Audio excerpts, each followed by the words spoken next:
All right, what's up, everybody? Welcome back to the channel. Hope everybody's doing all right out there. Just want to pick up this conversation where I left off about the fast passes, and hope everybody's doing all right.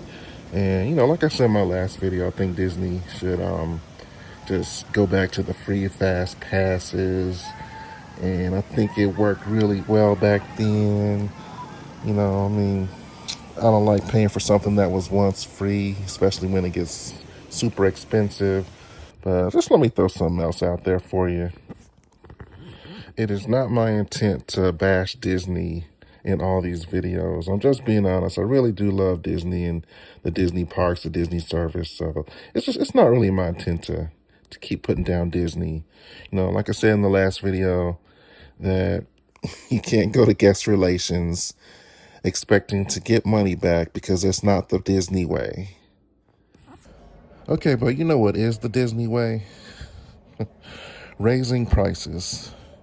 So listen, they don't call it the Genie Plus anymore. They just have different tiers for the Lightning Lane. So now they have the Lightning Lane Multi-Pass, Lightning Lane Single Pass, and the Lightning Lane Premier Pass. So if you want to go to the Magic Kingdom and get unlimited fast passes for the entire day, you're going to have to buy the Premier Pass. And the Premier Pass at the Magic Kingdom is $429 per person per day. And keep in mind, this is in addition to the park ticket that you've already purchased. So add $429 on top of that. If you want it for Epcot, it'll be $219, and the studios will be $339. But honestly, man, it's not worth it to me. Like I said in another video, you can take that $400, go to Six Flags Cedar Fair, which is about 40 parks. You can get a season pass to all those parks for less than $400, which includes the dining plan.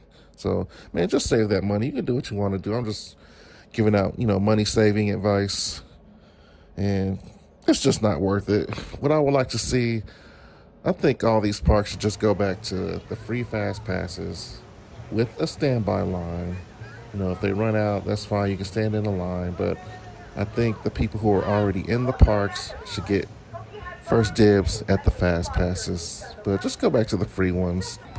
And if anybody's out there thinking that it probably won't work because they'll lose money, I have to tell you about my experience at a park that I found in a tiny town called Santa Claus, Indiana.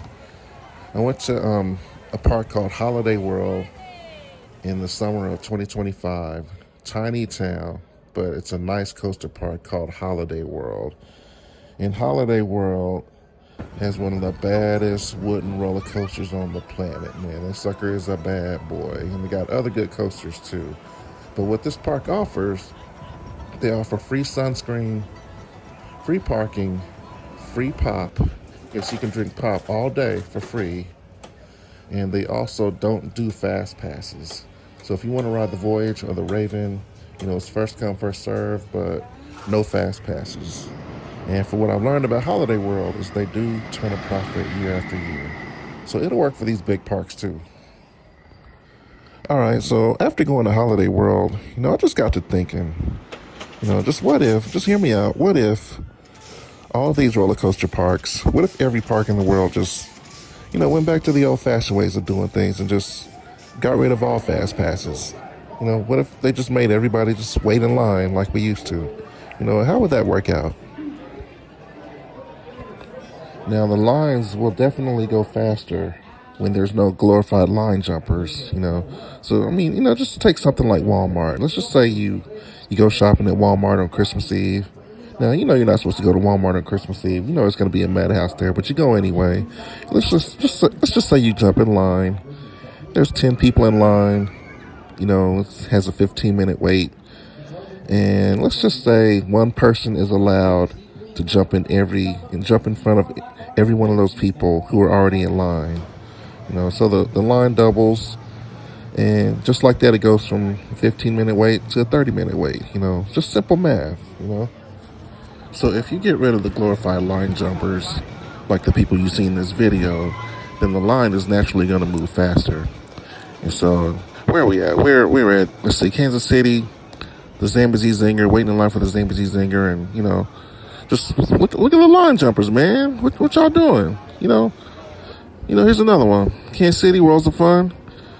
These people, When I say these people, I'm talking about myself. People just waiting in line patiently, and they're the line jumpers. There they go. Just walking by. Lucky suckers. You know, I mean, just people just cutting the line, man, slowing the line down. What y'all doing, man? It's a nice jersey, by the way, Derek Thomas. But just just gotta. So there's another one. Look at these kids, man.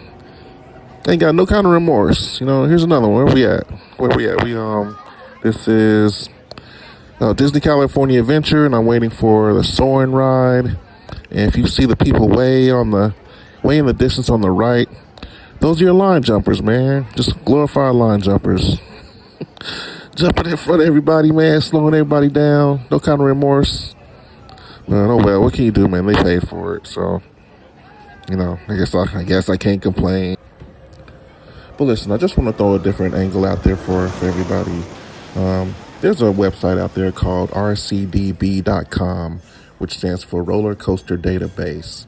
And if there's a coaster that exists in the world, there's probably something about it on this website. Check it out if you're a coaster lover, but it has all kinds of stats on it, height, duration, inversions, all that stuff. But I'm going to use Millennium Force as an example. So, you look at the stats for a Millennium Force, and it lists that these numbers come from the manufacturer. Okay, so it says that Millennium Force runs 3 trains. Each train should hold 36 riders per train, and the goal is to push out 1,300 riders per hour if all the trains are operating properly. Hopefully with no breakdowns, no staffing issues, no cleanup crews needed.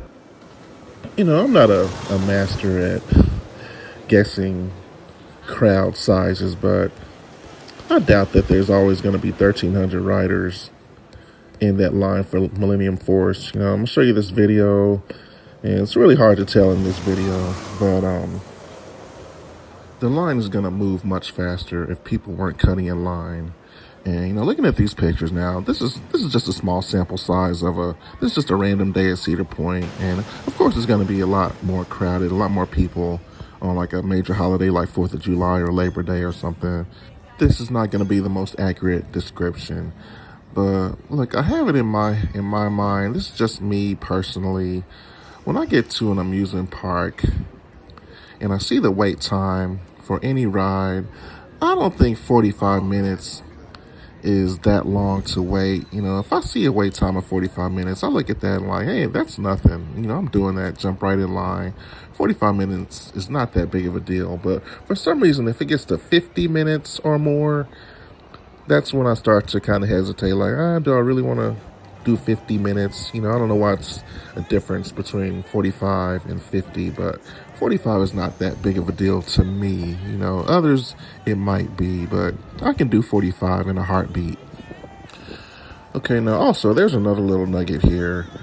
I think one of the best times to ride a very popular coaster is right before the park closes. So if you're at a park and let's say the park closes at 11 p.m., if you're in line at 10:59, the parks have to let you ride. That's the rule at most amusement parks.